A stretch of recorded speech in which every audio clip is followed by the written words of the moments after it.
এ বিষয়ে বিস্তারিত জানাতে সরাসরি যুক্ত হচ্ছেন সহকর্মী মোয়াজ্জেম হোসেন। মোয়াজ্জেম, এর আগে আমরা জেনেছিলাম পুশিনের চেষ্টা করা বৃদ্ধকে একটি ডোবায় বসিয়ে রাখা হয়েছে। তাকে কি সরানো হয়েছে সেখান থেকে কিনা, এবং তিনি এখন কোথায় আছেন? বিজিবি ও স্থানীয়রা এ নিয়ে কি বলছেন? বুনি, ধন্যবাদ আপনাকে। আপনি যেমনটি বলছিলেন যে জয়পুরহাটের এক বৃদ্ধকে পুশিন করার ঘটনাটি আপনি যথার্থ বলেছেন। যে আপনি যদি আমরা সরাসরি যদি আপনার প্রশ্নের উত্তর দিই যে যে বৃদ্ধ লোককে যে আপনার পুশিং করা হয়েছিল সেটি কিন্তু গতকাল 9:30টার দিকে তাকে কিন্তু বিএসএফ তারা ফিরিয়ে নিয়েছে।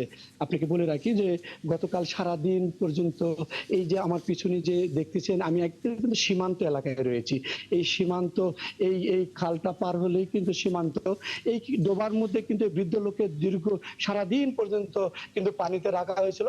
কিন্তু সন্ধ্যার পরে তারা কিন্তু যে এই বর্ডার এলাকায় যে সার্চ লাইট গুলো আছে সেটা কিন্তু কিছুক্ষণের জন্য বন্ধ করা হয়েছিল, এবং বন্ধ করার পরে রাত 9:30টার দিকে সেই বৃদ্ধকে কিন্তু সেখান থেকে তারা কিন্তু সরে নিয়ে গেছে।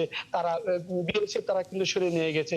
এমনটি আপনি জানেন যে জয়পুরহাটে শুধু না, এই পশ্চিমবঙ্গ নির্বাচনের পর থেকেই কিন্তু সীমান্ত এলাকা উত্তেজনা চলে আসতেছিল। বিশেষ করে জয়পুরহাটে যে 25-26 কিলোমিটার সীমান্ত এলাকা রয়েছে সেটি কিন্তু বেশ কিছুদিন তো উত্তেজনা রয়েছিল। বিশেষ করে আপনি জানেন যে এখানে তার কাটা এবং পুশিং নিয়ে কিন্তু উত্তেজনা করতেছিল। ঠিক তারই ধারাবাহিকতায় গতকালে কিন্তু 70 থেকে 75 বছর বয়সের কিন্তু এক বৃদ্ধকে যখন এই পুশিং করা হয় সকাল 8টায়, তখন কিন্তু সে বাংলাদেশে ঢোকার পরে একজন কৃষক তার কাছে খাবার এবং পানির সাহায্য চাইলে তখন কিন্তু তার কথা এলোমেলো দেখে সেই কৃষক কিন্তু ধারণা করেছিল যে তিনি ভারতীয় নাগরিক হবে। তখন বিজিবির খবর দিলে বিজিবি তখন বিএসএফ এর যে সীমান্ত উপরে রয়েছে 269 এবং 20 এবং 21 পিলারের সাব পিলারের যে জিরো পয়েন্ট ছিল সেখানে কিন্তু এই বৃত্তকে সেখানে বিএসএফ দেওয়া হয়। তো মোয়াজ্জেম হোসেন, অসংখ্য ধন্যবাদ যুক্ত এই তথ্য জানাবার জন্য। সঙ্গেই থাকবেন দর্শক। জয়পুরহাট সীমান্তে এক বৃদ্ধ এবং লালমনিরহাটে 5 জনকে পুশিনের চেষ্টা করেছে বিএসএফ, আটকে দিয়েছে বিজিবি।